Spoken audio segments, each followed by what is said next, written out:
It's 8:30. We'll call this meeting to order with a pledge of allegiance.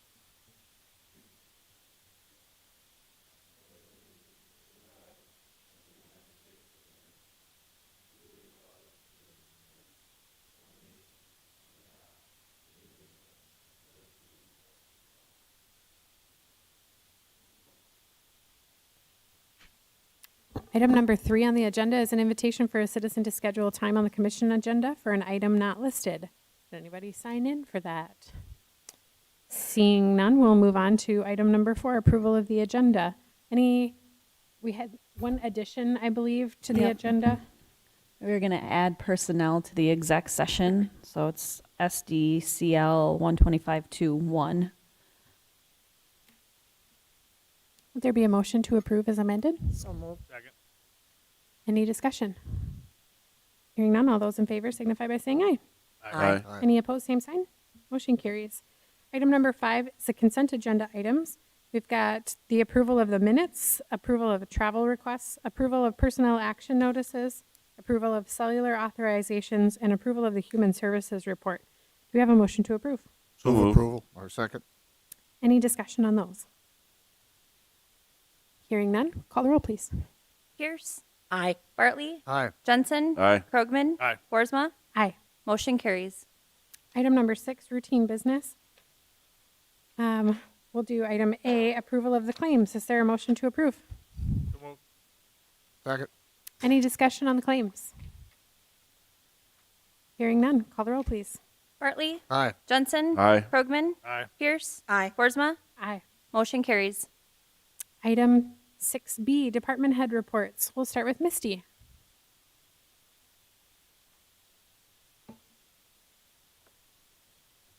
Good morning. Good morning. Morning. Okay, I'll start with 10 out of the 23 townships have signed up for the spray season this year. I've called, I've left messages, I've texted. So there may be a couple more, but only 10 so far. I expected that a lot of the townships are going with individual out of Madison. So, and that's their choice. As long as they're spraying and controlling their noxious weeds, that's all we're asking. Half and half guys, well, my employees, the half and half guys will be coming back next week. I see I put April 25th on there. I think that's right.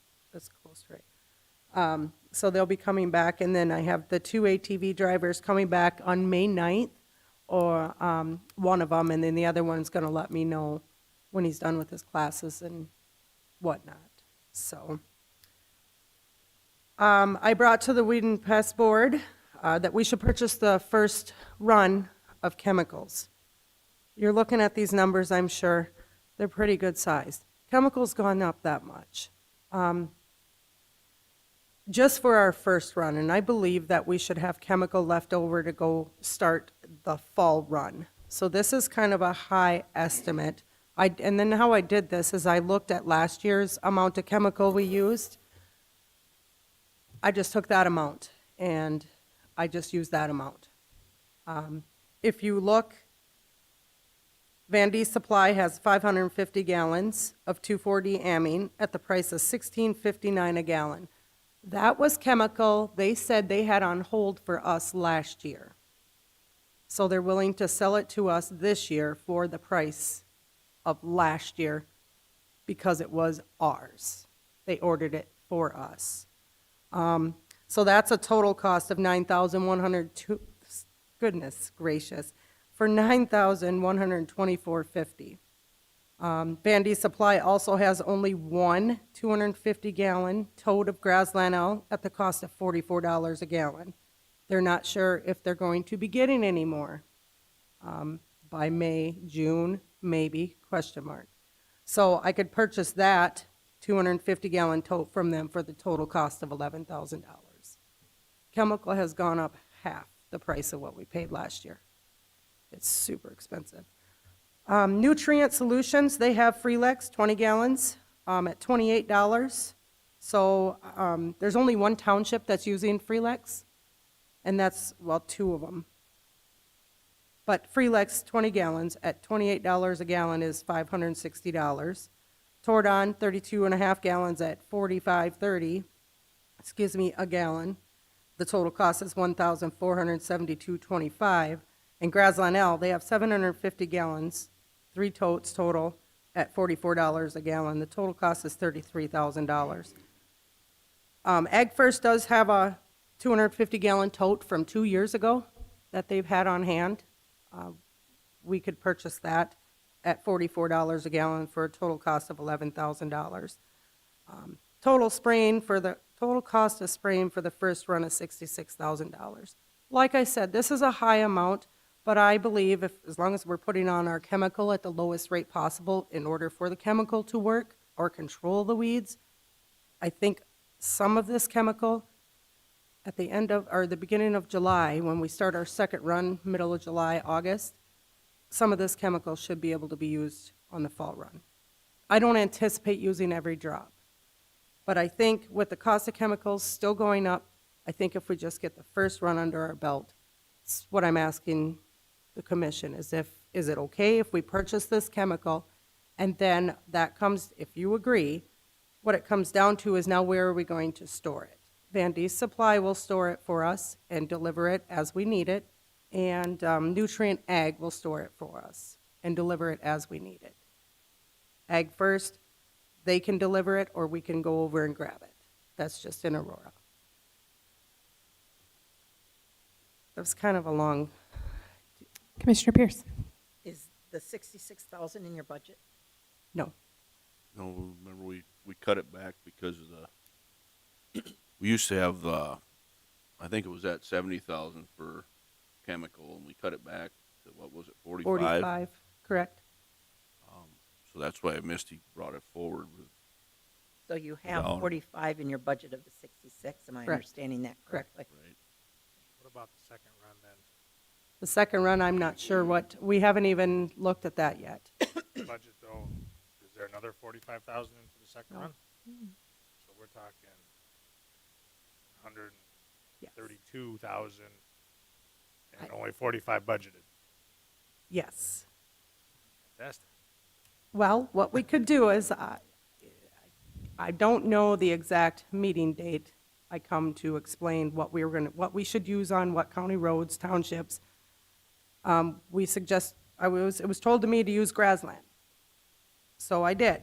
We could cut the cost if we go with a 2,4-D Freelex. We could do that. We could cut the cost there. But then we do the grassland because there's, as you It continue. has to add- residual, yes, Has residual to it that if we keep adding that, hopefully it will right. continue to work through. So maybe in the spring here, we use the grassland, and in the fall, we can use Freelex 2,4-D, and the residual is still there from the grassland from the first run. So our second run, we can maybe save some money there. Because Freelex is quite a bit cheaper as of right now. It may still go up, because these prices are not set in stone. Right. The companies will still honor these prices as of now. Yes, as of right now. That's why I'm bringing it to you. They're going to go up, whether they bid or not. It's out of their control. It's out They'll of our honor the price, and this is a chemical that you can get right now. They're Correct. not promising they'll have chemical later on. Correct. But Ryan, to answer your question, that's a thought. We could make that work. And availability will make a difference too. Yes. So what we're talking about is 10 townships, is that right? Yes. And then the county roads, Yes. and we're doing nothing on the interstate, right? Correct. I'm getting to that. Okay. What are We charging? didn't do the interstate last year No, either. I remember that. Have we adjusted our cost for the counties based off of the chemical price? We raised that. I'm going to have to get that information and bring it back to the next commission meeting.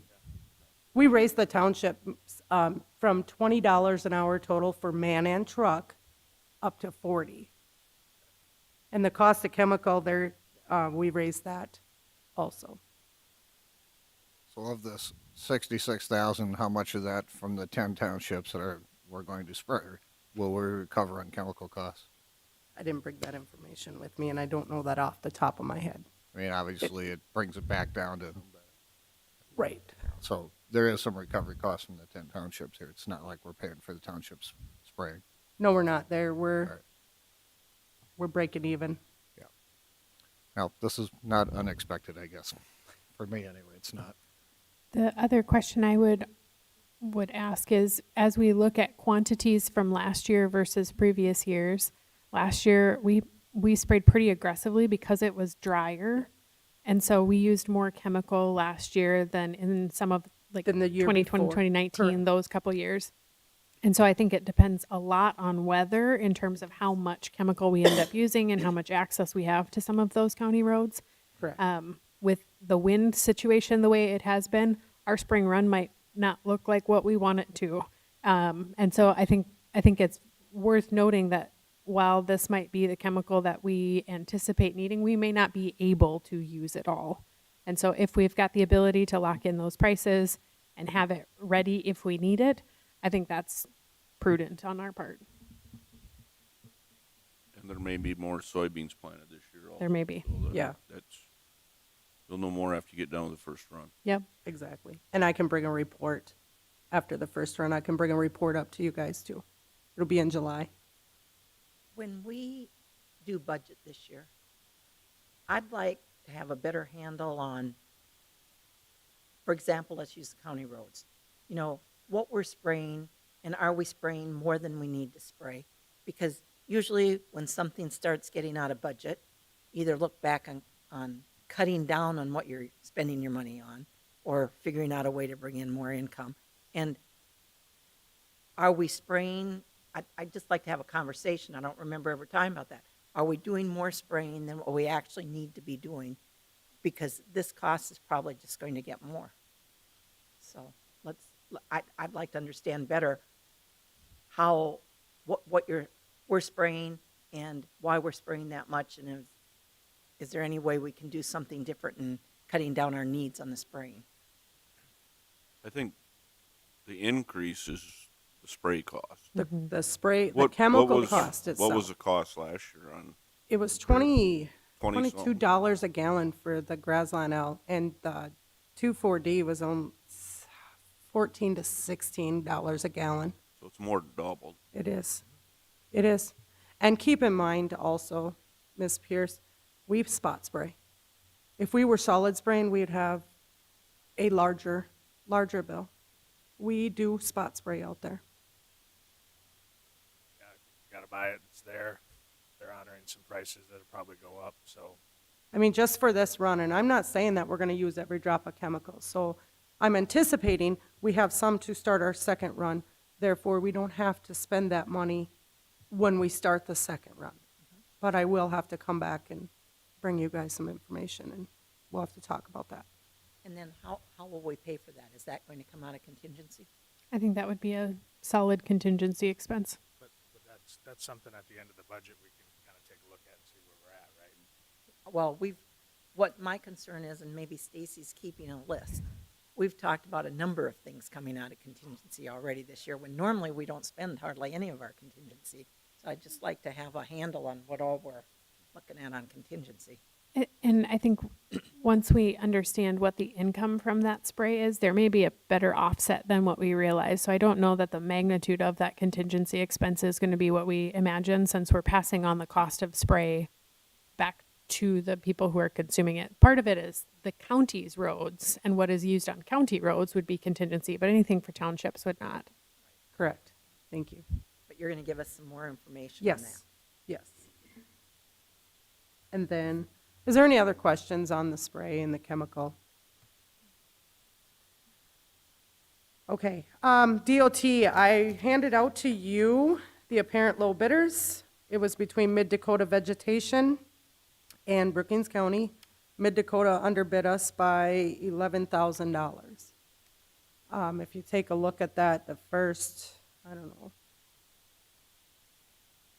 The first sheet is just showing you that we were underbid, and the second one is showing you exactly what Mid Dakota had bid for chemical and their ATV sprayer and their labor, and then their total bid.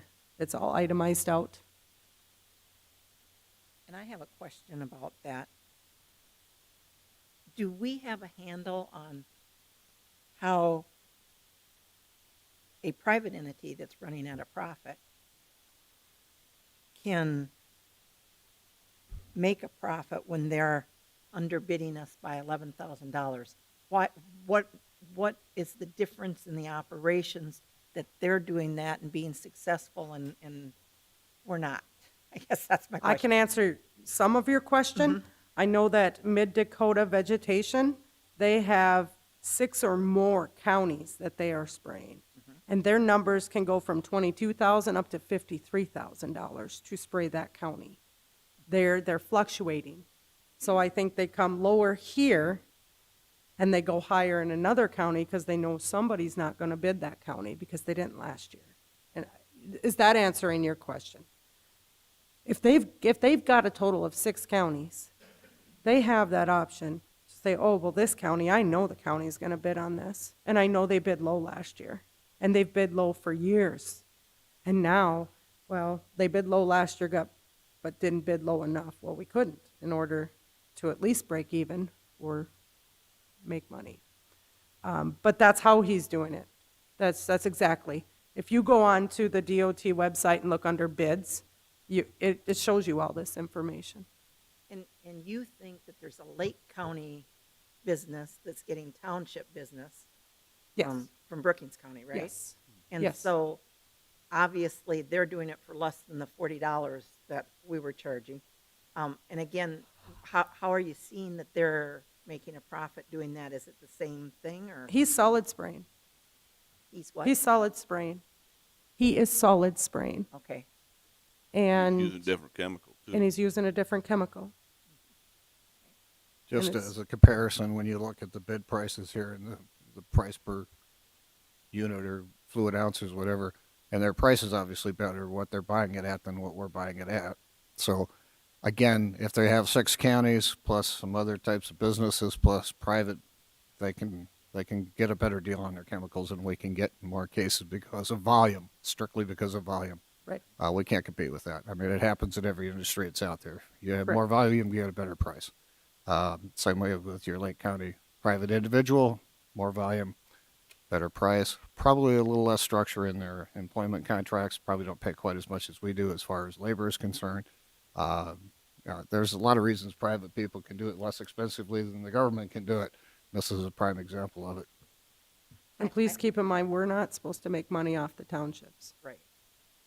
So I'm And I guess another question that I would have is if indeed what Commissioner Bartley says is that we're spending more on our chemical because we're just one county, is there an option for some counties to go together to buy chemical like we do other things? There are other things that we do that. Maybe we should be exploring that. county cost shares, is that what you're thinking? I can talk to some counties and we can bring that back to you too. I like that idea. But anyway, so we did not get the DOT bid, but that gives us time to work on county roads. And with the dry weather we've got right now, are we going to get any kind of moisture? You know, once we get that moisture, then the weeds are really going to grow. So, is there any other questions on the DOT contract? Nope. Okay, one more thing. I added this. I just heard from Dan Bruna today. He is still waiting on our lights that I had brought up a bid or a quote to replace the lights in our shop because they're so dim. It is a safety issue. The lights are still on back order, so nothing has been done with that yet.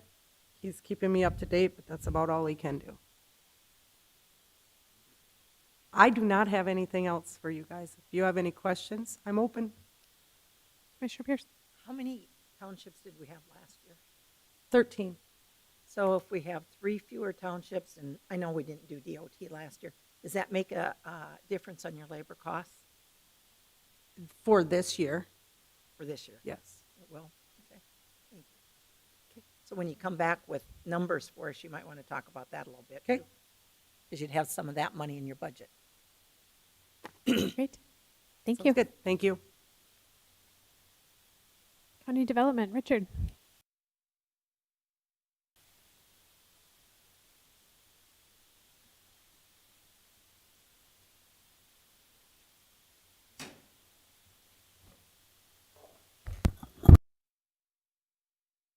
Morning. Morning. Bob had sent his staff report out. There's one thing he wanted to highlight on there. The correspondence in the Big Sioux, Madera Township drainage area. Your preference, whether it's we're at getting to the point to either have one-on-one meetings with the landowners or a public meeting. So just wanted to know your preference on that. Our preference would be to go towards the one-on-one meeting for right now. And so, I think so too. Yep. okay. Otherwise, any other questions on there? We've had a couple other things. We were invited to SDSU Extension on April 27th for an open house. Our department and/or you guys were invited to go to that also. It'll be April 27th from 4 to 6 p.m. The SDSU Swine Extension Research Facility at 2221 Madera Avenue. Also, the City of Brookings has a Stormwater Committee meeting coming up May 24th. Bob or myself would be attending to that, and if anybody, if one of you would like to attend that, you could let us know, and we could let them know that you would be like to attend. And otherwise, that's all that, we have our spotter training coming up on April 26th at 7 to 9 at the Rotunda building on campus. Otherwise, outside of that, that's all that I have for this morning. Any questions? Thanks, Richard. Finance Office, Jenna. Thank you. Just had a few things coming from our office. April 26th by 5 o'clock is the last day to file nominating petitions for all non-judicial offices. Registered mail postmarked is acceptable. Absentee voting will begin this Friday, April 22nd. We'll have an area of the city-county building. For those who are registered and wish to vote by absentee, we can help you through that process. We'll also have some sample ballots made available at that time as well. And then lastly, we have a few items that we are going to be having on the surplus sale.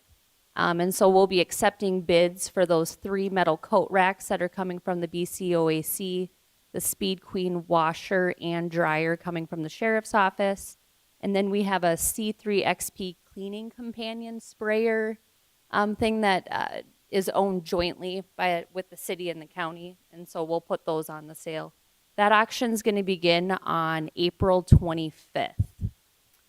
And we'll go for 10 days on those, so the sale will end May 5th. So I'll kind of send some reminders for you guys on those as well. So any questions for me? That election stuff, that's primary, that starting June. Yep, so the absentee voting begins this Friday, April 22nd, and that's for the primary election. Yep. And, Jenna, will there be or Yep, we'll have an area set up on first floor, similar to what the Brookings City and School did with their election. They had the 15 days of absentee voting. We'll set up an area similar to that for those who wish to vote by absentee for the primary. and do we call that absentee voting as opposed to early voting for a reason? It's absentee voting. But people can come in and vote early here in the building starting on Friday of this week. Correct. And I think there is confusion with the public when we say absentee voting and we don't explain that, What that is. yeah, what that is. And the reason I'm saying that is I'm hoping you're going to do a public service announcement of some kind that goes on the radio and stuff that talks about come vote. We can do that.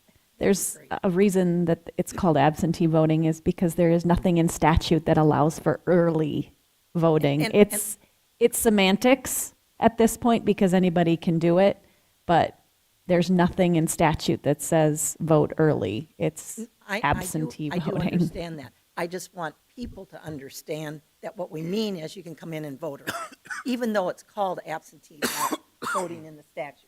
Because people don't understand because of the hoopla, the difference between the two things. And there isn't one. Anything else for Jenna? Thank you. Thank you. Highway Department, Brian? Just another comment while he's coming up. And you saw the miserable, anybody that read the Register today that talked about our statistics for the school and city council election, the percentages were so low. And I think it behooves. Thank you. All right, still trying to work through the grips of Mother Nature here, with winter still looming, but things are starting to happen around the county. April 4th, the 81 was closed down on the west side of the county, south of Arlington, south of 14.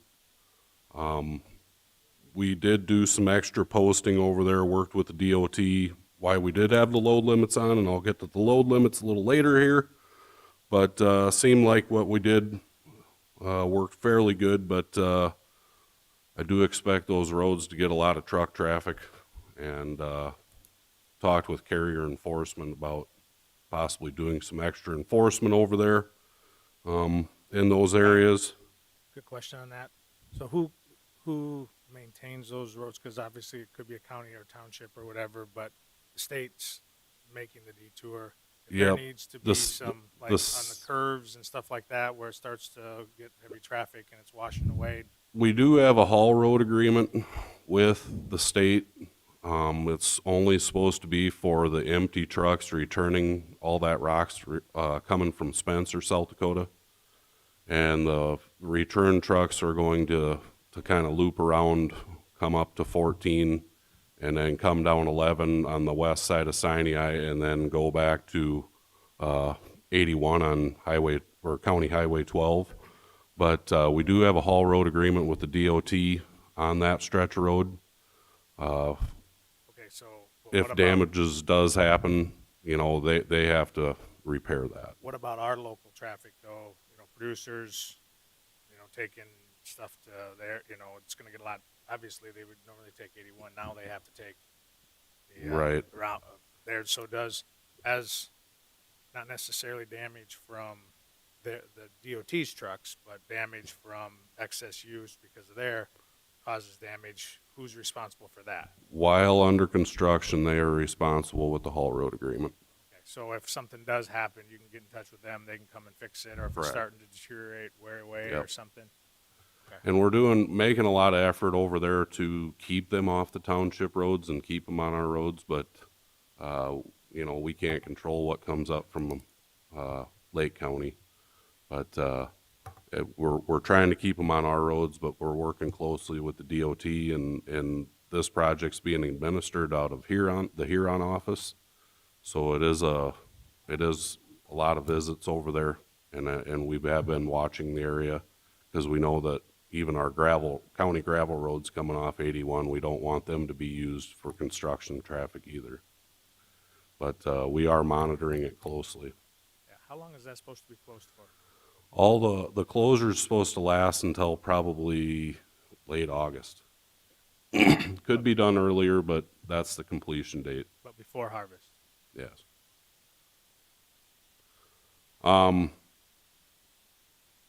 Following that, I guess I had quite a few meetings. One of the meetings that I did have was with Banner and BMU regarding the 34th Avenue project north of the overpass.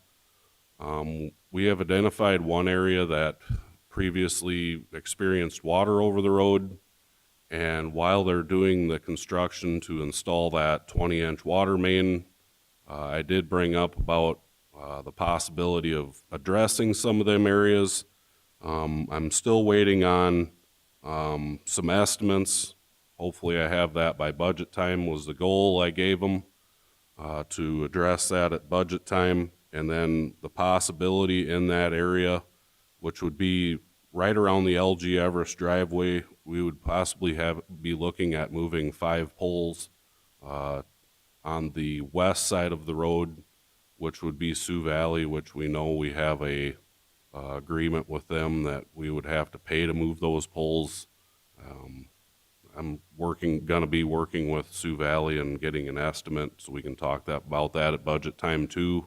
But that area that we experienced or previous experience has shown that the water has come up on the road right around that LG Everest driveway that comes out onto 34th Avenue. But like I said, I'll have some budget numbers hopefully by budget time in that aspect. To address that one area that we've identified. The other area that was identified previously is not encompassed in the construction zone in regards to that 20-inch water main tying into 20th Street. So it'd just be the one area we'd be looking at. They do want to work with us to address that area, but anything outside their supposed construction zone we would be responsible for. And it's roughly about a 200 to 500 foot area. We're putting together some estimates, so just something to keep in mind. April 13th, I had a small structure meeting with Larry, Ryan, and Stacy in regards to some funding deals, and I'm sure they'll talk about that later.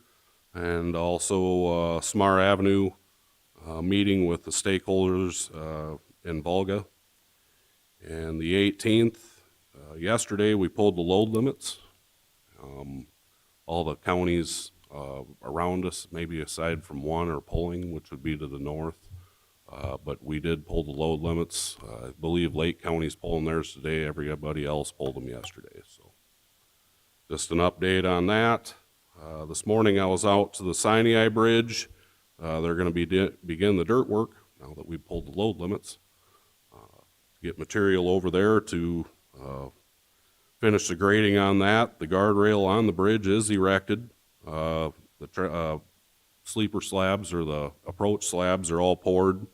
And then the transitions will be installed with the guardrail after they get done with the asphalt and the grading. And next week, I'm off to New York for the National Association of County Highway Engineers Conference. The association, since I was last year's president and that got canceled, they're paying my way for that. So I don't have any travel expenses. I know I put in the travel request, but I don't know if there was any questions as far as expenses go, but that's paid for. So I will be out next week, but sounds like there's about 28 of us from South Dakota attending that conference. So should be a pretty good conference, and I'll have a report when I get back. Sounds good. Any questions? Do you remember off the top of your head when we moved those other poles? Well, Roughly. I believe it was roughly 60 on that 34th project. And there were 3 of them, right? 3 or 4 of them, but those were transition poles, so I think they're a little more expensive because these poles would be linear. They might be a little cheaper, but I can't say what Sioux Valley's going to want. Great. Anything else? Thanks, Brian. Thanks. We're going to move on to our scheduled agenda item for 9 a.m. An update on our detention center project from project manager Chad Nelson.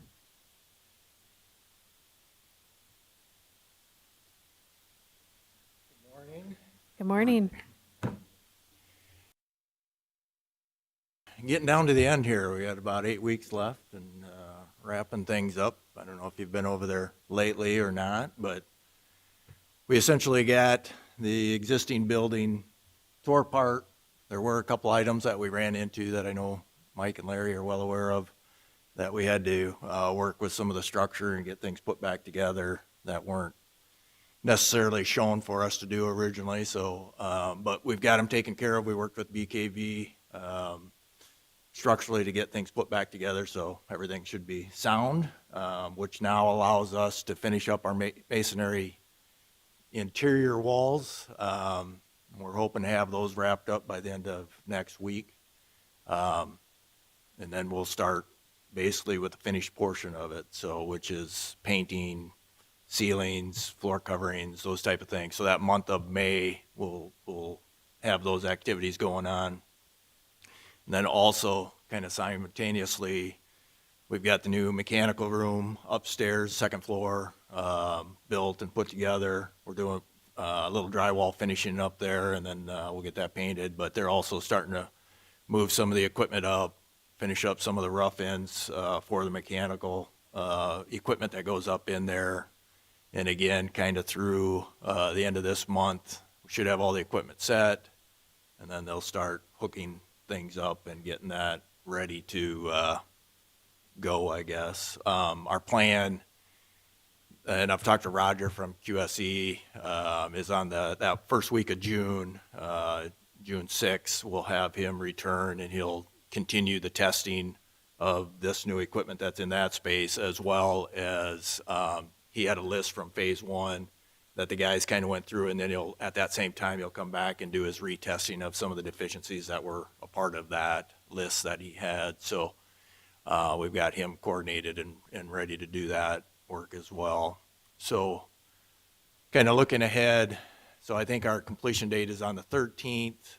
We'll communicate with BKV, I think also probably either that Friday, which would be 12th, 11th, 10th, or on that 13th, we'll shoot to have the punch list done, have them put together that punch list, and then we'll work with Dave's group and start getting them kind of settled into that space during that week of the 13th. So everything's been kind of coming together and wrapping up and kind of getting everything put into place. So I don't know if there's any questions that you have for me regarding that.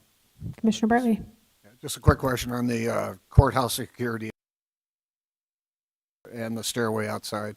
So actually, I just talked to Jim this morning. He's working with Mills and the electrician. The desk is done. So I think it's going to get set this week. So that should be settled in, and then we'll get that. I think they had one little heater electrically to hook up in there, but they should be, I would hope, by the end of the week. And I don't know, Dave's here too, that Jim and Ev kind of worked that out. So hopefully by the end of the week, we should be able to get them kind of repositioned in that new desk. And then the working with Clark Drew on the exterior concrete, they'll be back to finish that east side, and we'll get we got the handrails sitting outside, so everything's ready to go. It's just a matter of taking them off, forming up the new ones, and putting the new stairs in place. So I would think here in the month of May, that should be taking place as well. Cornerstone is when do they start their install of all the security? They're actually coming next week to start pulling the cable.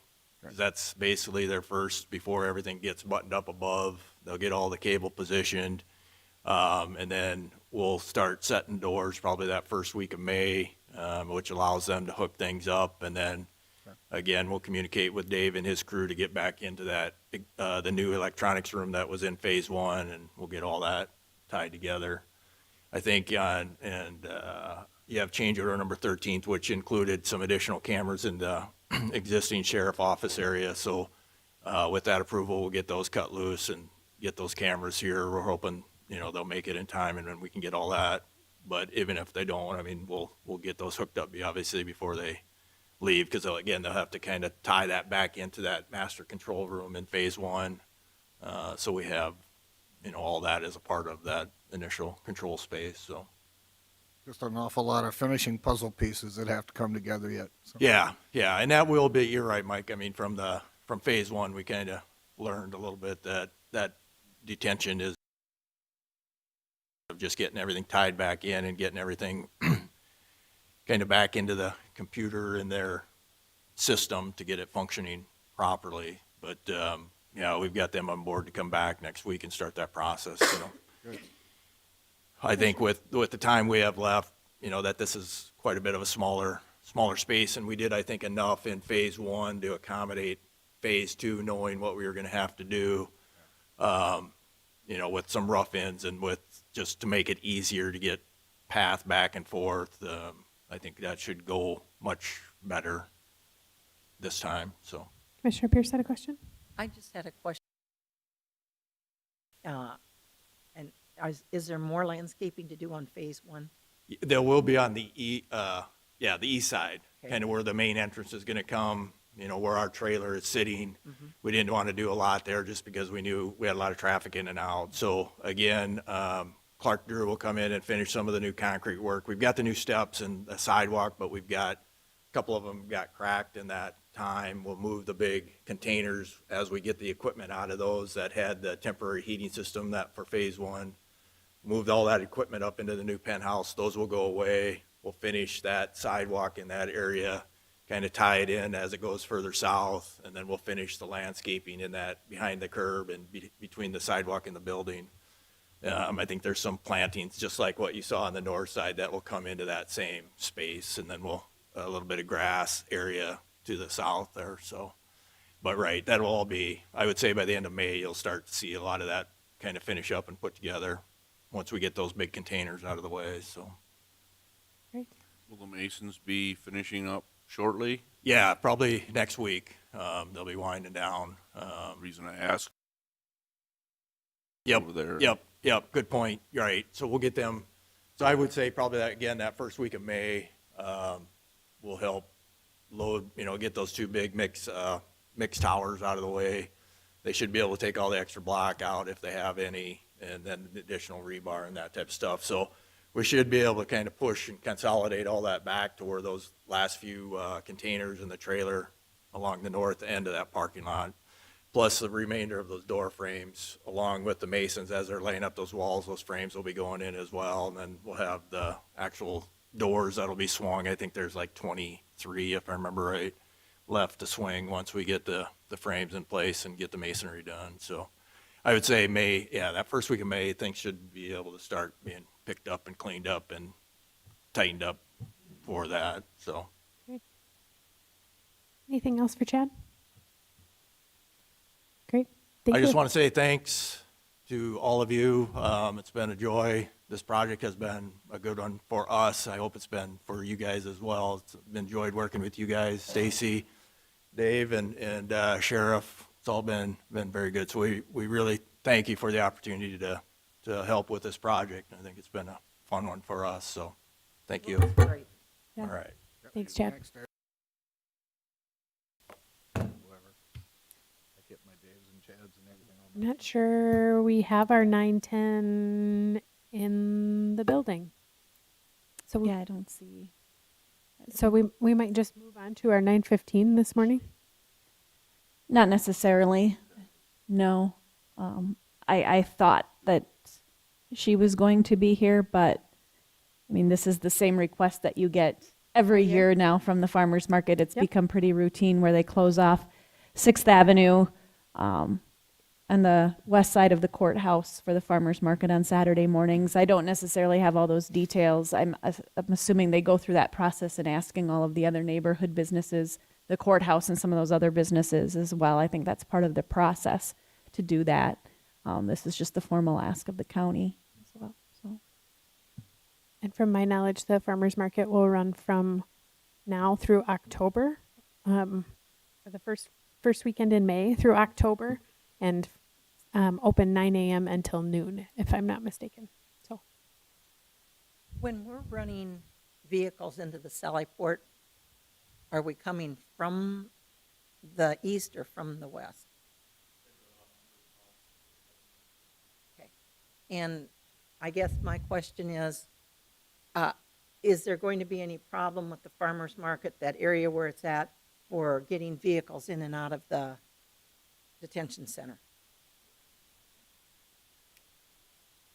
any further discussion, or would I have a motion to approve the street closure?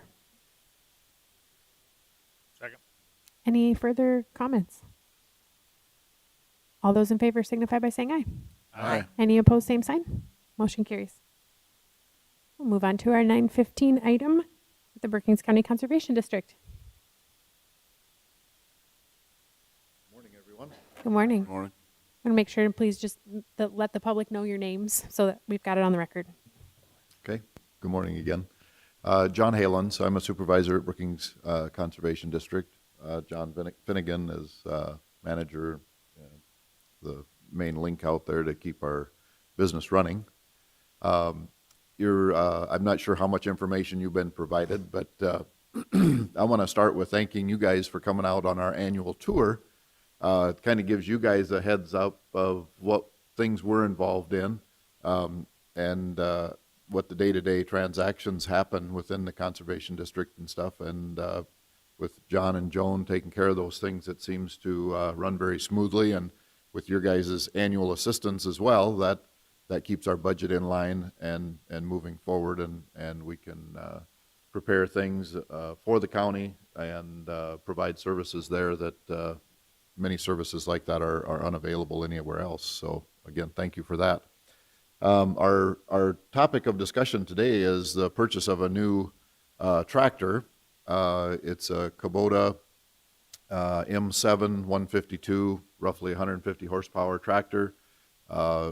As you may or may not know, previously in the past, we work with the government tractor, call them contracts, I suppose, agreements, that we're able to get those and they provide us a couple hundred hours use of each of those new tractors.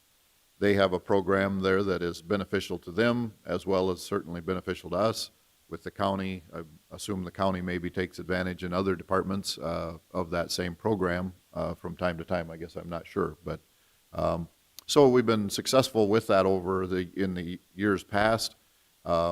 Those implement dealers, our local implement dealers, we currently have one of those that has not been able to participate in that program due to supply and demand over the past few years.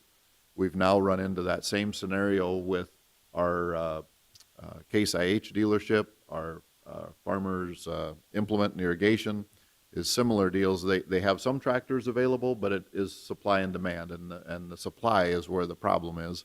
There's certainly a demand for their equipment, but the supply is the big issue.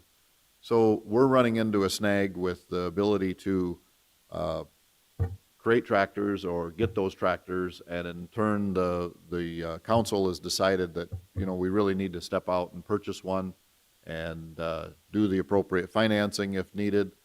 Obviously, our reason here today is to request to see if there is some support from the county in helping us in that purchase. With that, I guess budget-wise and those types of things look promising. I mean, we're going to meet budget, it appears. We've got a pretty much a normal year for tree planting. We're right at 60 acres of tree planting, which is normal for us, maybe slightly on the higher side. I would say an average is maybe in that 45, 50 per year acres of trees that we plant within the county. Again, it's a little bit higher this year. We're had good requests, and I think that'll continue. We obviously do a bunch of grass seedings, as you're aware, and multiple other services. The hand plant trees, I mean, that number is very strong every year with the individuals coming out and purchasing the individual trees, a small little, maybe it's 25 here, 25 there of different trees, or even single potted trees. All that looks pretty strong. I think budget will be fine for this year. But we did not have budgeted in that we were going to run into a tractor issue and being able to have a tractor available to get all the services done. One of the, we do have one tractor currently, and we've been able to acquire 3 to 4. Would that be right, John? Yeah, in the past, we've been able to, through our lease program, anywhere 4 to 5 tractors, which we put about 200 hours on each tractor before we return them to the dealerships. So we typically will run over 1,000 hours on our equipment every year. So Typically, how many, you say acres of trees, how many trees does that involve, or? this year we should plant about 25,000 trees. So substantially quite a few. Our hand plant sales or our customer sales probably in that realm of 220 to 230 customers that'll pick up trees from our shop to plant. So a substantial number of customers will be coming through the door once all the trees arrive here, hopefully, which is next week or the following week. Starting to slowly rent our drill out with the weather conditions here. Frost is still in the ground, so very limited use on that. Yeah, we're just, if the weather turns, we're gonna need some equipment to get out in the field with relatively soon. How much will the Kubota cost? 109,000 is what the purchase price on the tractor was. 109? And are you making a specific dollar amount request from us? I think we're gonna leave it open-ended for you guys.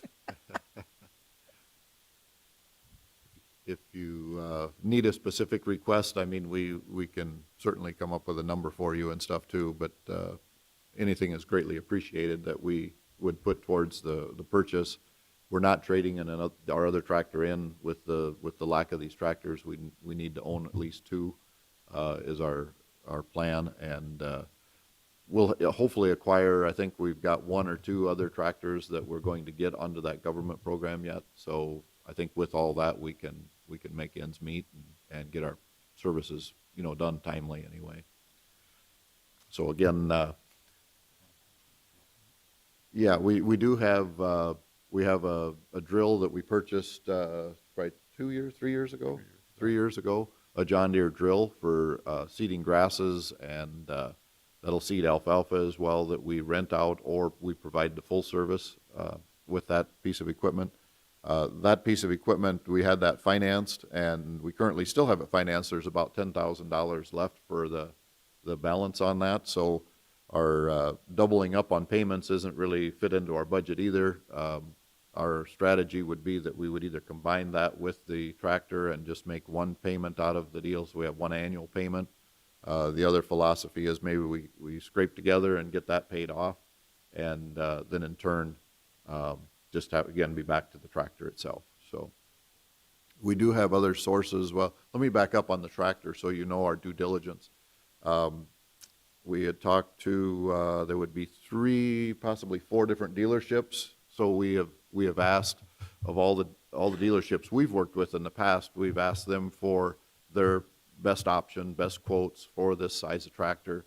We had some that were slightly larger, some that were slightly smaller, just depending on what they had for inventory on hand. So we went through that due diligence, and then we got to the Kubota, which will certainly provide all the needs that we have in the county, and yet the cost was much less. So we've done our due diligence on that to make sure that we're not buying the Cadillac, do I dare say, of a tractor. We're getting a piece of equipment that will serve our purpose for years into the future, and with the hours that we put on it, I mean, this will last a long time.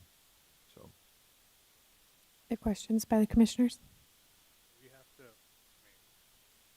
I don't see the bid, I don't know the request, and so it's a little hard to say yes or no right now.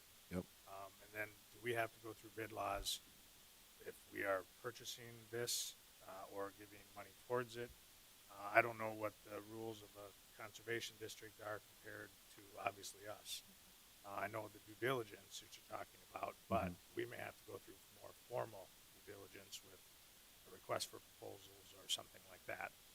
So I don't know how that works.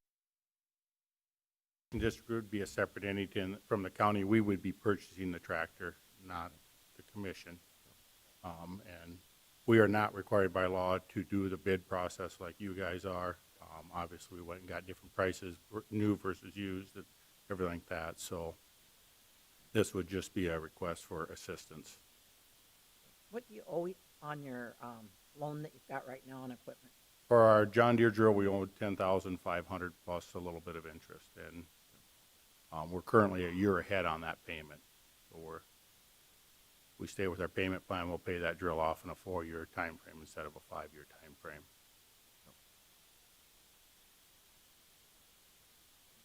So is there a request for additional information and tabling this decision until we have additional information and a specific request for a dollar figure, Commissioner Krogman?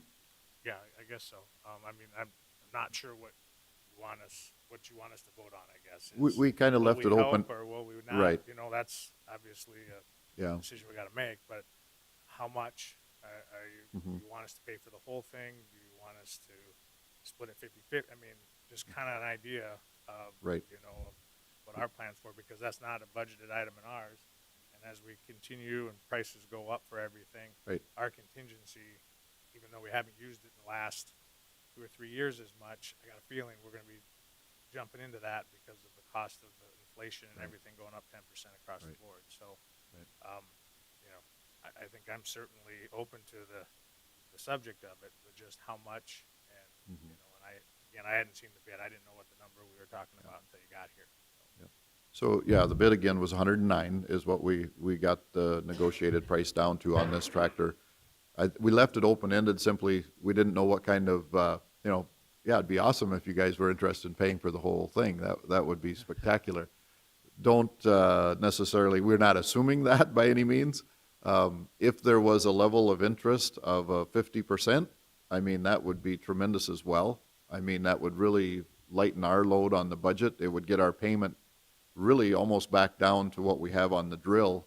So if we were able to take care of that ourselves and just pay that off, then we would be back to our annual payment that we have now. So our if we look at the whole amount, we're talking probably 16,000 per year, where our drill payment is currently around 6,000, I believe it is. So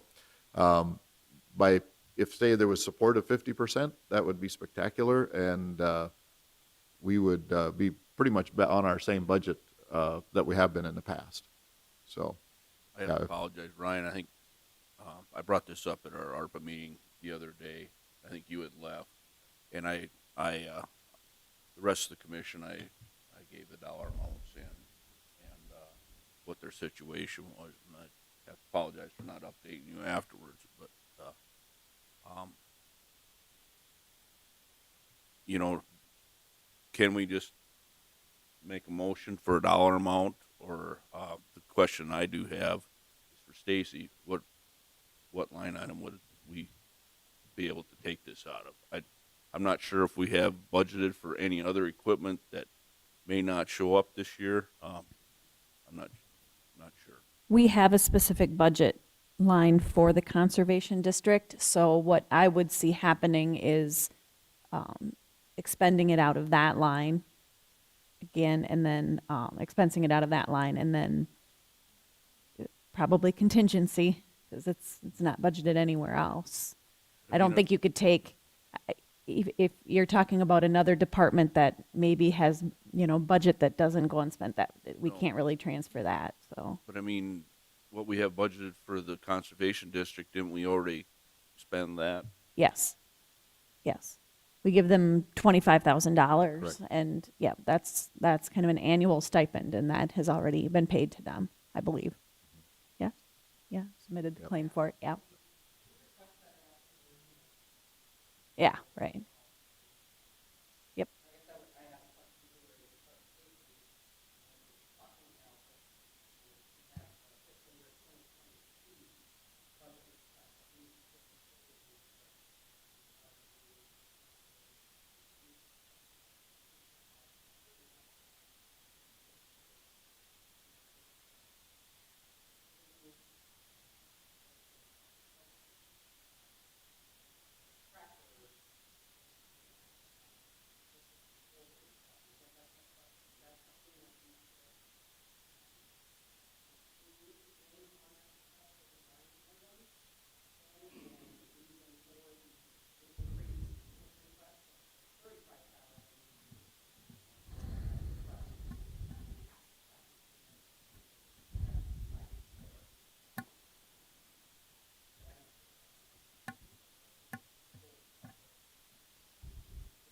I guess the first question I would have is how long is the bid good for?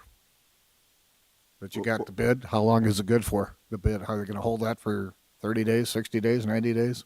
I imagine it's quite short, because if the others come in for the tractor, I mean, they'll probably sell it. So Well, yeah, if you're we've got it looking at committed now. yeah, if you're looking at a supply problem, I'm gonna imagine the bid's only good for 30 days. Which means we'd have to take some action to get you some money, or you'd have to finance it all, and then to go back to the budget request would be January next year before you get a payment back, so you'd end up having to finance it until then. Is that a possibility if we were to do it that way and put it through our formal budget process? But, you know, then again, there's no guarantee. So I have a question really quickly about the lease tractors that you got, and you're going to get a couple of them anyway this year, you think, under Right. their program? Yep. Yeah, and it's just gonna be the time frame on them, Mike. We're Yeah. talking, some of them may not show up until July, August. That's gonna be, I mean, Do you have expense on that? Is it a lease it's a cheap lease? Is it free for 200 hours? pretty much we pay the insurance bill on it, and that's Okay. the extent of our expenses on them. That's why it's been a beneficial win-to-win to us. The Yeah. dealership gets a substantial discount to Yeah. leasing I to guess I was an looking entity. at if it was a lease deal, you had some funds there that you were expending anyway, but insurance probably isn't that much, so not going to recover much there. on No, that and side sorry of for it the at all. short time turnaround on this. It's just we're not gonna be getting equipment in a timely manner, and Yeah. we just need something like ASAP. And we did talk about this last Thursday, and again, I'm sorry, Ryan, and the consensus of the commission at that time was, I believe, that we wanted to assist, and we probably should have said to you when we said, come in and ask us, that we needed an exact dollar amount. That's more our fault than your planning. But I really support this request. They need it now. The bid's a short time period. We want it for planting all these trees. And I'm going to make a motion that we supplement, that we give $55,000, which would be half of that cost, to Conservation Service. Would there be a second? I'll second that. Any further discussion? All right. We also had the short discussion of whether we could apply this to ARPA funds, and we'll do the research on that. And if we can use ARPA funds, and I think that there is a way to do that, then we're golden on that, and we can look at the rest of the purchase price if using ARPA funds, if it's a doable deal. Oftentimes we want to use those for some kind of a match, and you would have a match and we would have a match. So we'll look at that at budget time. If we could supplement that back, which we should be able to with ARPA funds, hopefully. And if you need documentation from us for, you know, obviously you have We a would need fair that, amount of it, yeah. but we'd certainly be able to provide you whatever is needed for that. Yeah, we would need that. Yeah. Any further discussion? We have a motion on the table for a $55,000 support. The county would support the purchase of the Kubota tractor at half of its purchase price. Hearing no other discussion, Jenna, call the roll. Jensen, Aye. Krogman, Aye. Pierce, Aye. Bartley, Aye. Boersma. Aye, Motion carries. And can I say one other thing? please do. This is my last year on the county commission, and your conservation tour has been one of the highlights of each of my years serving. Yep. And the things that you do in our county are just amazing. And I want to thank you for the work that you do there. We appreciate Yeah, it. thank you. Thank you guys for attending every year. It's kind of fun putting it Yeah. together and being able to socialize a little bit. Absolutely. Appreciate Thanks. the support. Thank you. Thank you, Thanks, guys. gentlemen. I'm going to pop back up to department head reports and just see if the sheriff's department has something for us. Dave?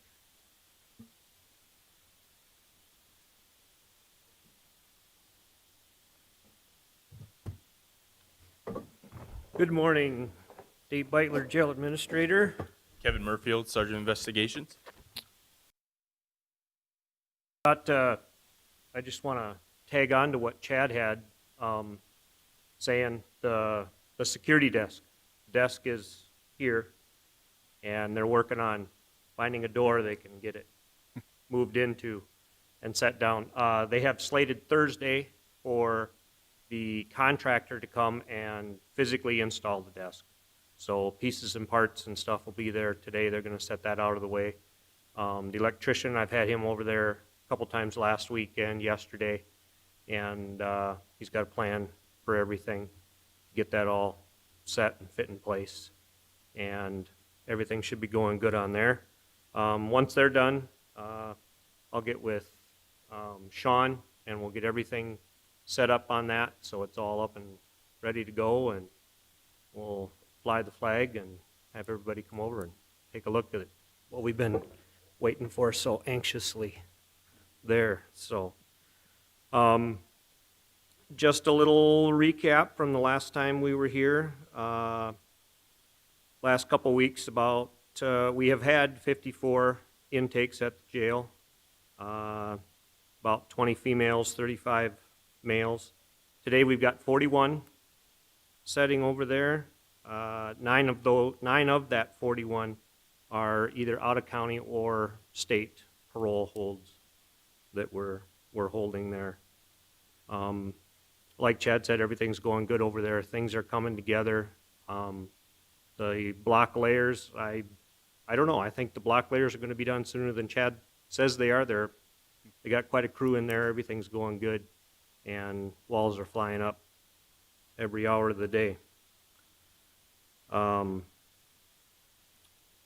To touch back on our presentation that we made at the last commission meeting, is there anything procedurally from the sheriff's office that you need from us, or how does the process go from here?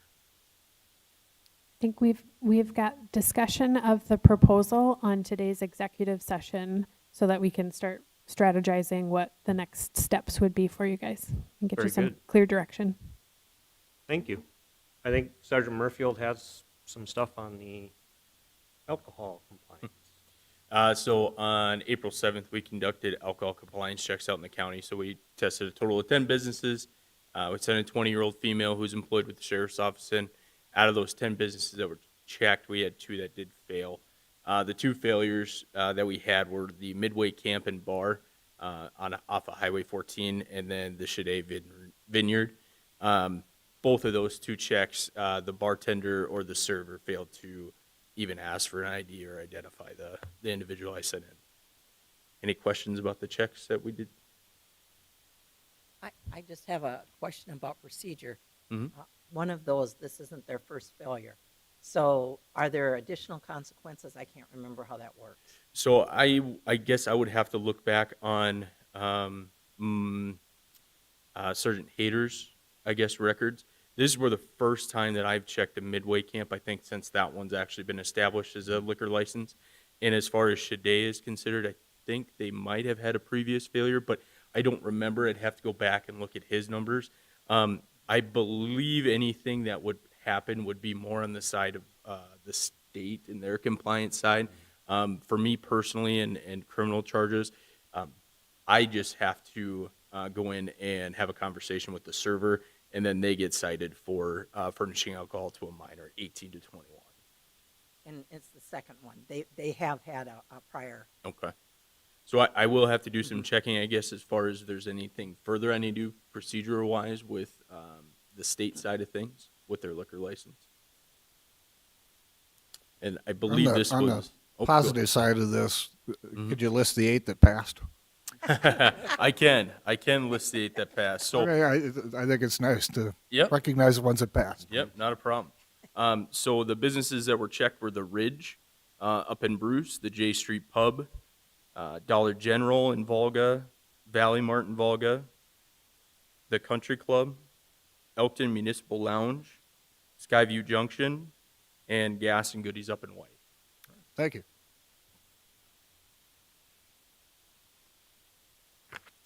Any other questions?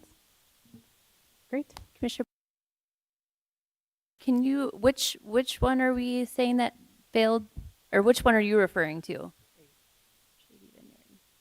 I only know that because I heard the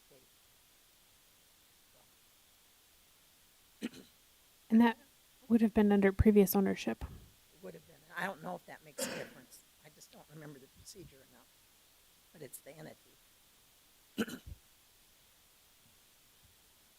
Great. Any questions, I guess, about our deputies and anything going on out in the county that you guys have heard about or anything? Guys are staying busy. So, Great. Thanks, guys. And then I believe the last department head report Dustin supplied for the OAC in writing via email. So just to draw your attention to that, if there were any questions, you can direct those directly to Dustin.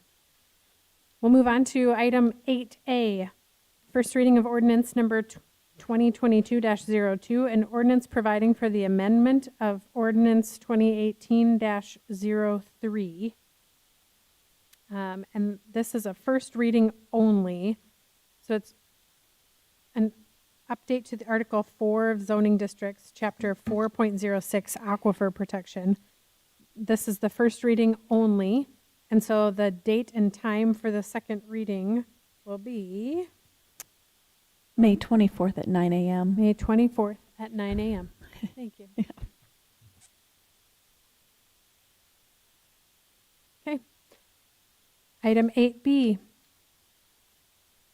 Action to approve resolution number 22-12, a resolution declaring a fire danger emergency in Brookings County and prohibiting open burning. Is there a motion to approve? So move. Second. Any comments on this one? I believe that came at the request of the fire chief and emergency management. Correct. Hearing no additional discussion, call the roll, please. Krogman? Aye. Pierce? Aye. Bartley? Aye. Jensen? Aye. Boersma? Aye. Motion carries. Item C, action to approve resolution number 22-13, a plat of lots 1 and 2 of CKS Partners Edition in the southwest quarter of Section 20, Township 110 North, Range 49 West of the 5th Prime Meridian, Brookings County, South Dakota. Is there a motion to approve? Move approval. Any comments on this one? Hearing none, call the roll, please. Pierce? Aye. Bartley? Aye. Jensen? Aye. Krogman? Aye. Boersma? Aye. Motion carries. Item D, action to approve resolution number 22-14, a plat of Lot 1 of Forsyth Edition and Government Lot 2 of Section 4, Township 111 North, Range 47 West of the 5th Prime Meridian, Brookings County, South Dakota. Is there a motion to approve? Second. Any further discussion? I think both of these were heard at the Planning Commission and unanimously approved unanimously recommended for our approval. Hearing no further discussion, call the roll, please. Bartley? Aye. Jensen? Aye. Krogman? Aye. Pierce? Aye. Boersma? Aye. Motion carries. Item E, action to approve change order number 013 for the detention center project in the amount of $26,629. Is there a motion to approve? Move approval. Second. Any discussion on the change order? I had, in my staff report, I'd kind of listed out what all of those changes included. So if there's any specific questions, just let me know. I can try to. And there Explain were some photos as well. No questions? No comments? Call the roll, please. Jensen? Aye. Krogman? Aye. Pierce? Aye. Bartley? Aye. Boersma? Aye. Motion carries. And even with the change order, we're still on budget, right? Yes. Yep. Item F, action to approve a fireworks display at Meadow Creek Golf Course, Volga, South Dakota on June 10th, 2022 at approximately 10 p.m. as a part of the Old Timers Day weekend. Is there a motion to approve? Second. Any discussion on this item? Because of the fire danger emergency, I did reach out to the city of Volga on this. Jamie Russell is the fire chief for the Volga Fire Department. He actually did sign off on the event, and they'll watch the conditions, but the fire department is actively involved as well in the shooting off of the fireworks at this particular display. They're on site with trucks too. So it's kind of the conversation that they're aware, but they're okay with the approval of it for now and kind of watch conditions as the day nears. Just a question, does the fire department then have the right to cancel it if Yes. they have the authority? Yep. Yeah, they will Okay. be able, yes. Yeah. If They it only gets get to safe that if they have day the and authority. it's, Okay. and I know in the past, there's been, very, very windy conditions, things of that nature. So, yeah. Should that be part of our motion, that it would be subject to the fire chief's approval based on the conditions on the date of the fireworks? Are you proposing a friendly amendment? I am. Would there be a second to that amendment? Second. Any I was further- thinking on the same line, just, this would be like, almost like a control burn. And you can have a control burn during the fire ban, but you have to have the fire chief's approval, so. Similar situation. So the friendly amendment is subject to the fire chief's approval on the day of the event. depending on the weather conditions. depending on weather conditions. Would there, all those in favor of that amendment signify by saying aye. Aye. Any opposed, same sign. Amendment carries. And back to the original, then amended motion. Any further discussion on that? All those in favor signify by saying aye. Aye. Any opposed, same sign. Motion carries.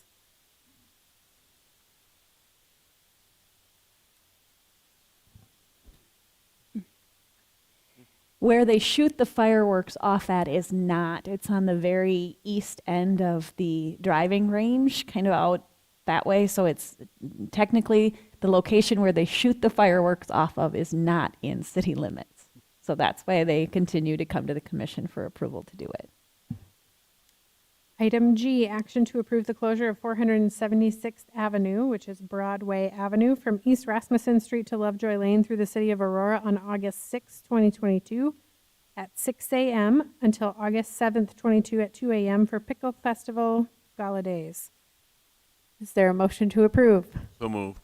Second. Any discussion on Pickle Festival Gala Days? I was just wondering, Brian, did you have any correspondence with?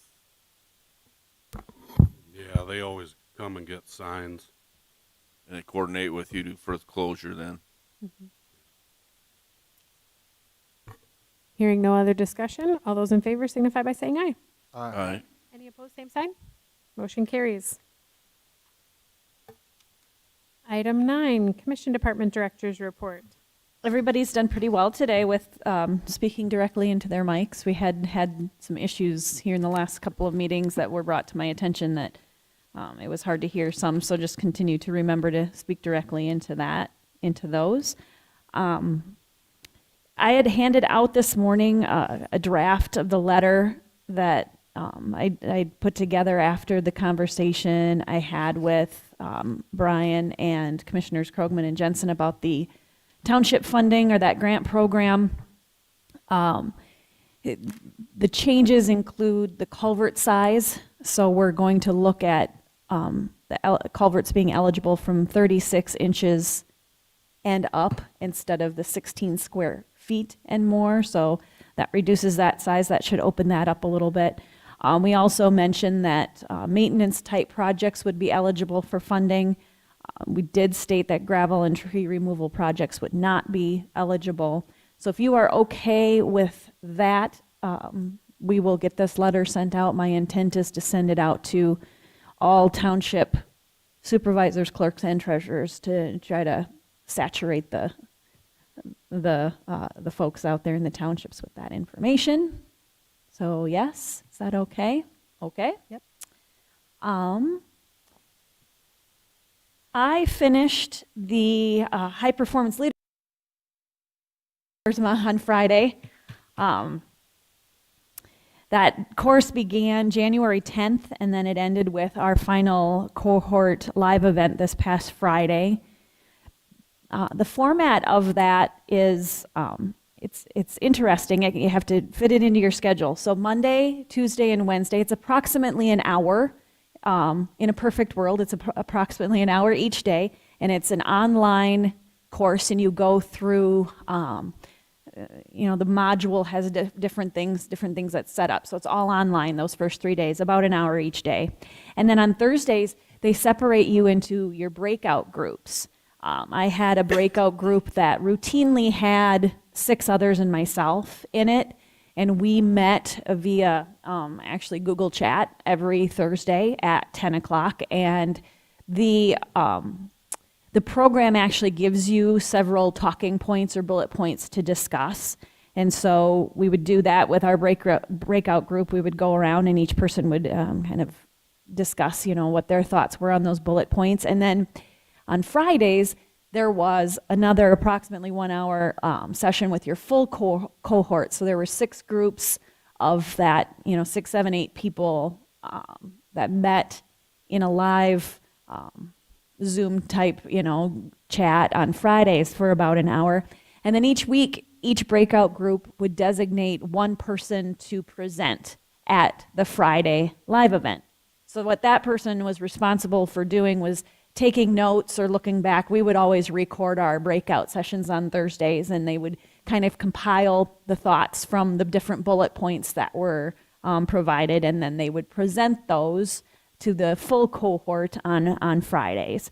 So the format was 3 weeks on, we had a week off, 3 weeks, another week off, and then the last 3 weeks of information. So then that's where we finish that. So good information that that I can definitely use in my department and in just working with others and not even at work. It's good information that you can use at home as well. Some of it can be used to maybe try to manipulate my children.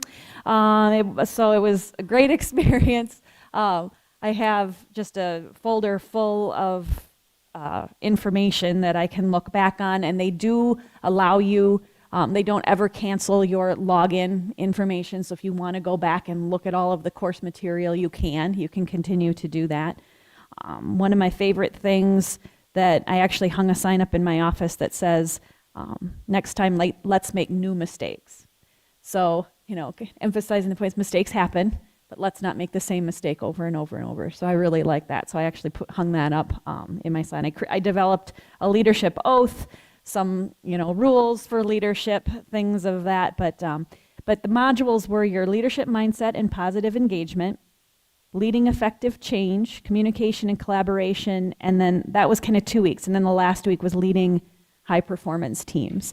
And believe it or not, when I arrived at work yesterday, my certificate and my book, Colin Powell's book, they were waiting for me right outside my office. They already arrived. So it was very good, and I'll visit with some of the other department heads that haven't had an opportunity yet to take that course, because I do think it was well worth it. I mean, there were times when I was like doing several modules in a day to fit it into my schedule, but it worked, so it was good. A couple other things to note. I've been kind of in back and forth, and Ryan, you can help me here. There's the housing study wants to present to the commission. We're struggling to find a day that works. Initially, it was going to be at the May 24th meeting, but Tim Reed is not available that day. So the last information that I've received is June 14th. There's a stakeholders presentation, and then they're also presenting to City Council that evening on June 14th. And Tim wanted me to ask if either of those times would work for you, the commission. And I don't know, I haven't heard back. I tried to get time and location and more information about that stakeholders meeting specifically, because the council meets, Tuesday evening, so I'm sure it'll be scheduled on that agenda. But I don't know. Do you know more about it, Ryan? Originally, in our conversations, we have budget hearings. It is, right? yeah, so that won't work during the Is that all day. Is that all day? Yes, Okay, it will so be all day. When are the budget hearings? 14th of June June. 14th. Well, just the 14th of June. Just the 14th? Yeah. Okay. So originally, when we had looked at May, what we were trying to do was they can come up for one day, they'd present at the county commission meeting, and then at noon-ish, they would have a stakeholders, which is the other communities that participated, and BDC and everything like that would do a noon-ish there, or 1 o'clock for an hour, hour and a half, and then that evening they would present to the city council. So trying to get all that aligned. But that date does not work now, and we do not have a commission meeting on the same date that the city council meets. So that doesn't allow us to really have the same date, unless either of us would want to meet at a different time. And so suggested other dates, but if the city council is not meeting, it sounds like it's going to be difficult to get them to go to a different date. And so the only thing I was thinking is if we have budget hearings and wanted to take a recess for an hour, because if they're going to present here, we're doing budget meetings there. I don't know if that would work, that we could listen to the presentation if they were to give it at noon or 1. We could come in, listen to the stakeholders presentation, and then go back and do it again. Or if we wanted to go a different date, that we would have a special meeting for that presentation, or we would just attend a stakeholders meeting or a city council meeting when they get it. And so, I think it'd be tough to get out of, that budget hearing always lasts that full day, and even we do a working lunch even, and continue to kind of hammer through things that day. So I think that might be a little bit difficult, and then would need probably another time then to meet to finish up budgets, and so the would, other option would for us to attend a meeting on our own, you know, if we wanted to, and not get a presentation. Do you know presentation, if we go to the city one, is it more directed toward the city and, or is it the same? No, it should be the same. Yeah. Presentation should be the presentation for city, county, and stakeholders. I wouldn't see it being anything different. But,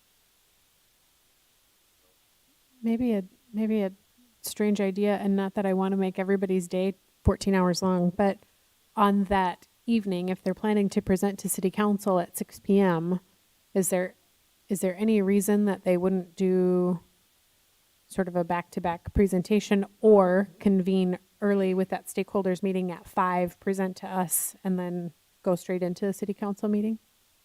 To kind of present between our budget hearings and the city council meeting or something like that? right. But I mean, if they're going to present an hour later, we might as well just go to that presentation rather than get a separate one. That's what I would prefer to do. I just was hearing you say that they need to have a stakeholder meeting as part of that. They would usually do that during the day. I mean, again, they would like to. They would like to have potentially 3 presentations, but if we could put it into one, that'd be fine. But I'm not sure we have that many people that it's going to be a lot of questions, and there's not the dialogue and stuff like that. That would happen on smaller groups is a little bit better.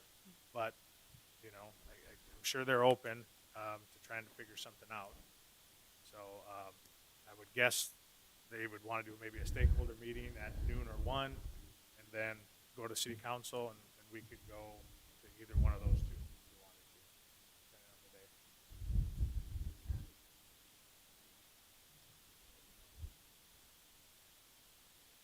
I'm certainly open to the idea of that. I don't know if we're taking time out of budget hearings on Tuesday for that, what would Wednesday morning look like to be able to wrap up whatever is left in the for instance that we would recess for lunch or do something like that?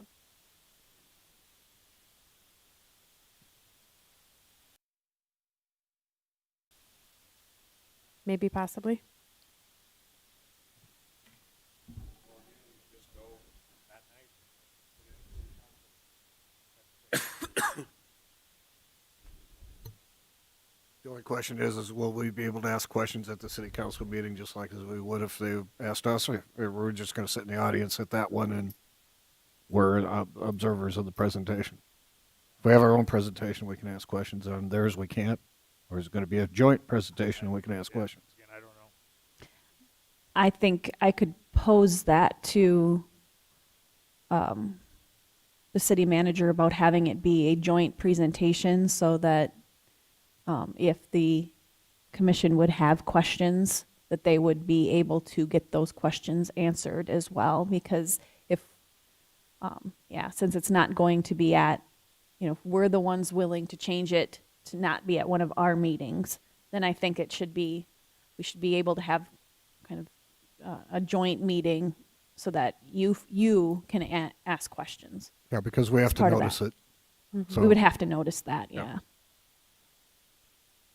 I don't as have long a as it's problem with being- doing a joint meeting with them. It might be a little bit longer process for questions to get through, but at the same time, it might be appropriate to hear what questions they have too. Ryan, what do you perceive happening at the stakeholders meeting? I mean, it's a stakeholders meeting, just us and that group, is that? Yeah, there's a committee that has, a property manager in there. They have an architect in there. They have the mayors of a few of the communities. And so, they've seen some of it, they have, but they also want to maybe allow other commissioners or counselors to come, or other, people to look at it as a public thing. So, they are gonna make invitations to make sure that they get a presentation. So how is the stakeholders meeting different from the presentation? I don't know. I don't think so. They haven't told me what the presentation is gonna be, other than just that they're gonna present their findings and And that's what they would do at the stakeholders meeting. exactly. My understanding, all three would be the exact same presentation. So do we just need one meeting then? Either the stakeholders meeting or the presentation meeting? I got confused. I'm just asking. What's the difference between the two things? I think they're trying to get kind of spread out things. So they'd have a stakeholders meeting. I think it's the same presentation. And they were wanting to do it, they were hoping to do it in front of the county commission at a commission meeting, in front of the city council at a council meeting, and then have a separate stakeholders meeting. Kind of spread out the number of people in attendance for those. But there's no date that works where a commission meeting, a council meeting fall on the same date. Once we get out of May, things kind of go back, where we're separate Tuesdays for meetings. So the ask then was if the commission could meet on, either come to the city council meeting presentation on the 14th or the stakeholders meeting on the 14th. Either or, not both? Either or. Okay. Right. That's where I was confused. Yes. And if we wanted to call a special meeting the day that they're there, because obviously budget, but if there's, I don't know if they meet 2 weeks later, but I mean, we're getting late, but they may meet on the 28th, but again, we don't have meeting. We could call a special meeting and have them present for an hour if we wanted to do that too. I'm not sure that's. I think they wanted to come up and present all in one day, Right, though, they would right? have to move all the other ones to Right. the date that but we can't do a special meeting really. On the 14th when we're doing budget hearings, we can maybe take a break and listen to a noon one, or just go afterwards. So. If we do a joint city-county meeting, I think the city may want to actually see if we can move that up because it's going to be time-consuming. And so a typical 6 p.m. start time for a council meeting may not make sense. We may want to specially notice the joint meeting from 5 until 6 for the presentation, recess from that joint meeting so that they can continue their city council meeting, would be my guess. They're willing to do that. If they're willing to do that. Most sense.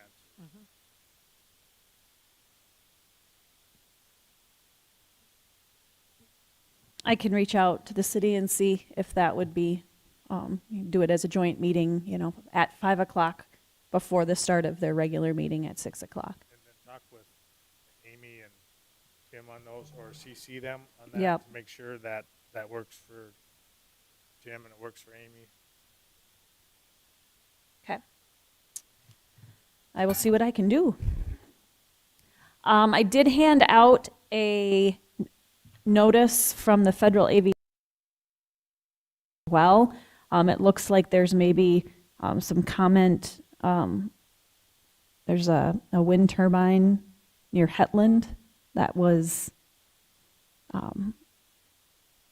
exceeds obstruction standards for FAA, so there's some information there, so you can take a look at that and review that information. Other than that, tonight is the Taste of Brookings annual celebration, or the annual meeting for the chamber. The social hour and dining starts at 5 o'clock, and the program starts at 6:30. That's at Club 71 at SDSU at the Dyke House Center, Dyke House Stadium. We do have a full table of 8 from the county attending that this evening. So May 11th is the groundbreaking for the interchange project that got underway. Sounds like it got underway kind of officially yesterday. May 18th through the 20th, there's several of you heading to Alaska for the NACO Western Interstate Region, or WEIR Conference. Memorial Day, May 30th, and then just as we'd been talking, budget hearings on June 14th, next door in the community room all day. That's all I have. Stacy, the letter from the FAA, I would like us to consider making a comment to the FAA on this. having a tower that exceeds the obstruction limits when we are a general aviation community, this is dangerous for our citizens, and I think we should speak up and say that we are opposed to having a wind tower that's above the permitted number of feet above ground with the number of small airplanes that fly in this area, which and I know Hetland's not in our county, but it's close enough that this will make a difference for general aviation. Would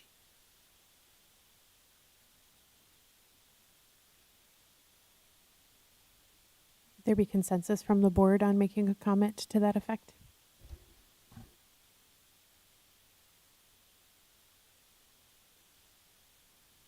I think the number of student aviators is the other thing that I have concern about in that Exactly. regard.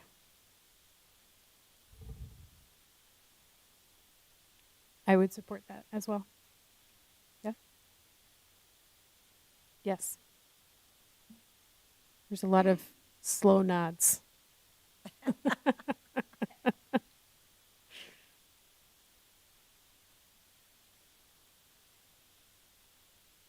Okay.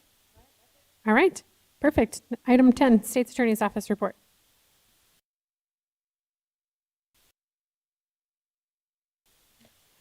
Item 11, Commissioner reports and discussion items. We'll start at the end with Commissioner Pierce. Okay, on Affairs Committee, and I think I had mentioned to you that the Public Affairs Committee was considering doing forums for the primary election, and then we considered the fact that we've never done forums for the primary, and we won't be doing a county commission forum for the primary. We just never have done that in the past, and won't be doing that. On April 8th, I attended by Zoom the JDAI meeting, and that group is making application for the third year of the grant program. This will be the last year, and Dan can correct me on these dates if I don't have them right. If we get that grant, it will end at the end of June in 2023. Am I right there, Dan? Okay. And so I imagine we'll be having some conversation about whether the county will be picking up that cost and in after June 30th of 2013, and that we may have some conversations about that when we get to budget. Then on April 12th, I attended the Equalization Board with the rest of you, and just for anybody that's listening, we had no appeals. That was just amazing. No appeals this year. And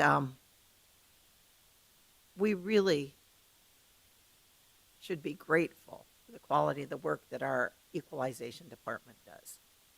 They just do a great job. Then in the afternoon, we had our ARPA work session.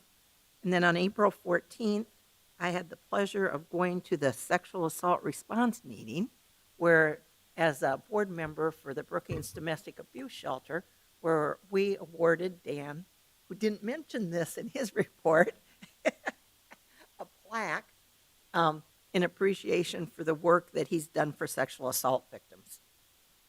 And that would be my report. Thank you. Commissioner Bartley. Attended some of the same things that Commissioner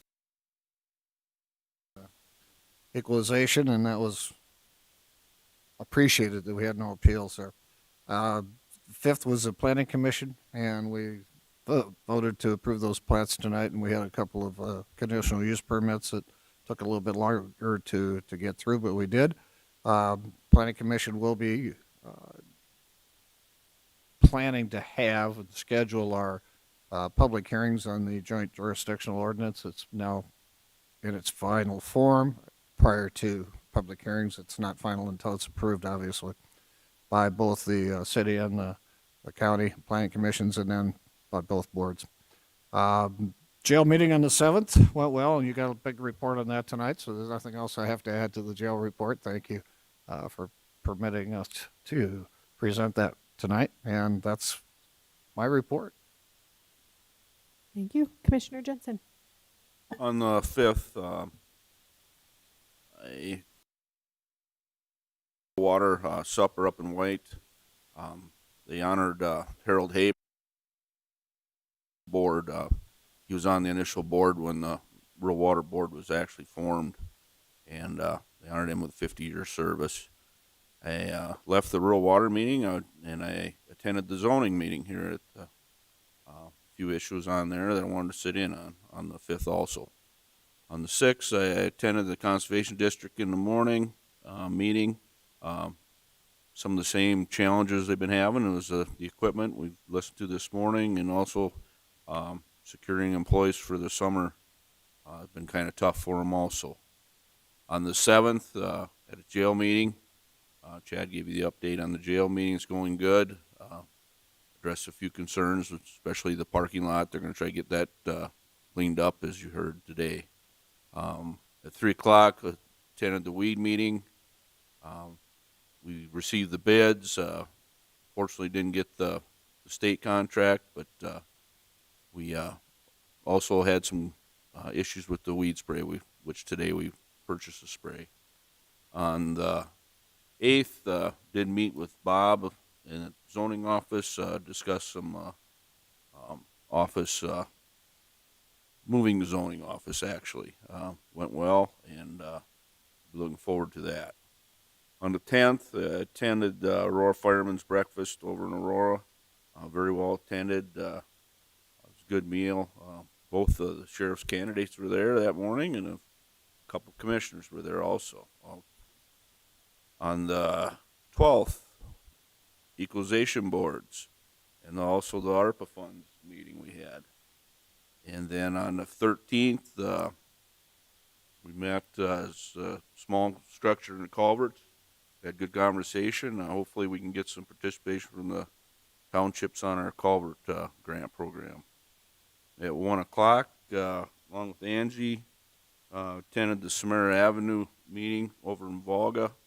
The meeting went quite well, I thought. Kind of got some good ideas moving forward, and hopefully the next meeting we'll have a more of a finalized set of plans to go off of with the public. So I think after we get those plans, there will probably be a public meeting to present to the public also.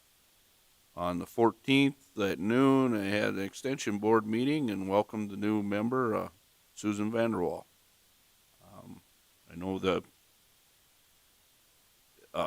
achievement days going as planned. No COVID restrictions. The pork supper and everything is still being planned. So that's all I have. Great. Commissioner Krugman.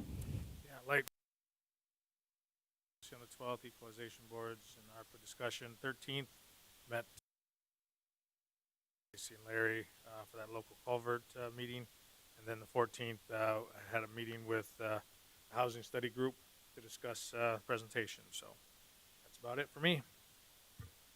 Super.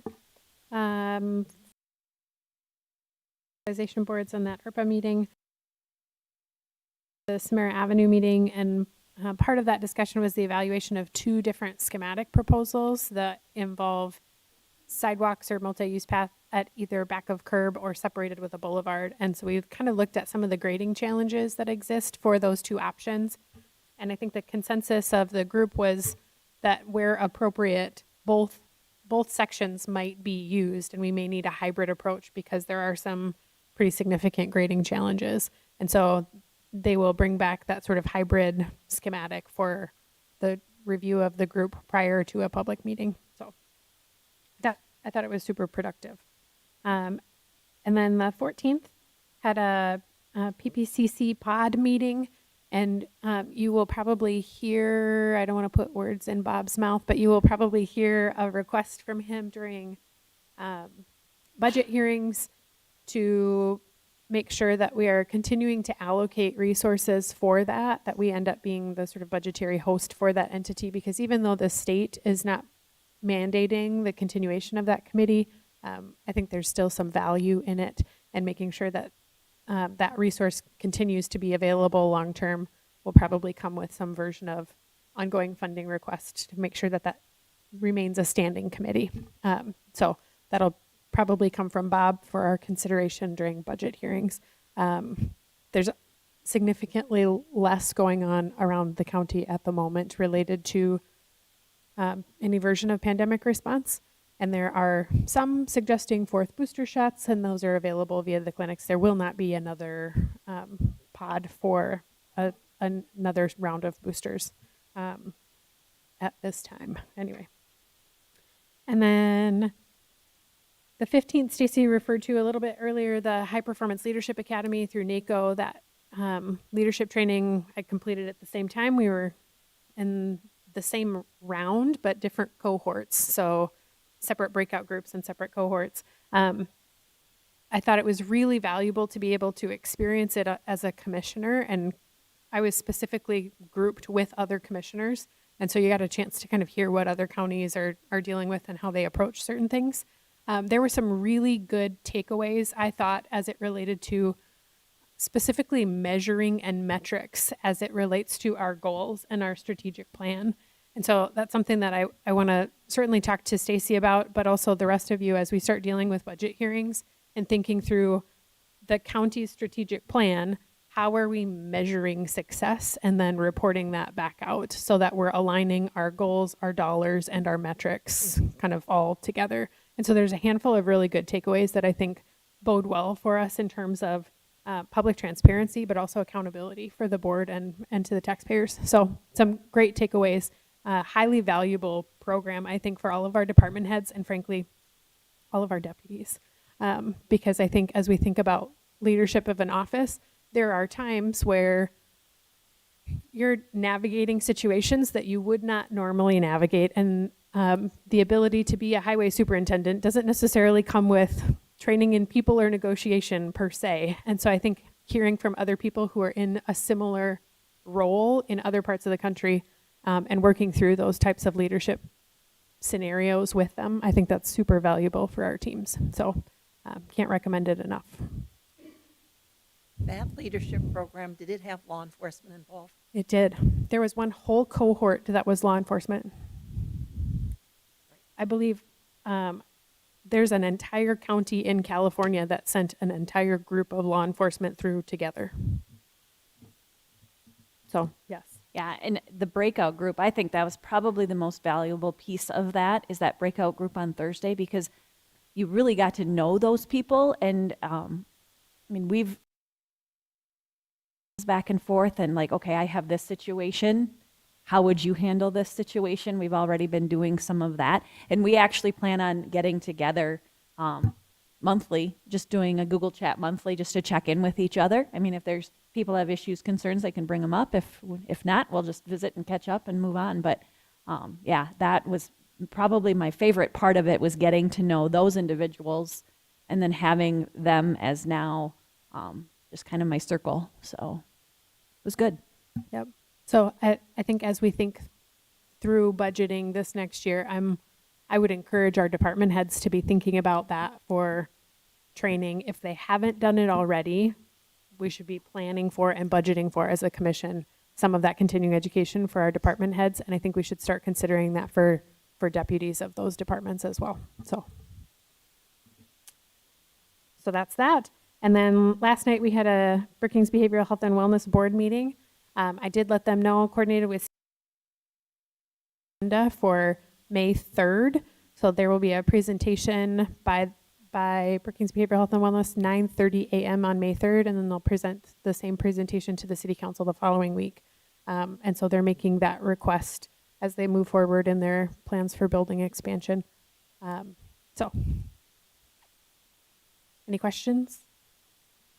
All right. 12 is an executive session in accordance with South Dakota Codified Law, Section 1-25, 1 and 4 for personnel and contract negotiations. Would there be a motion to enter into executive session? Second. All those in favor signify by saying aye.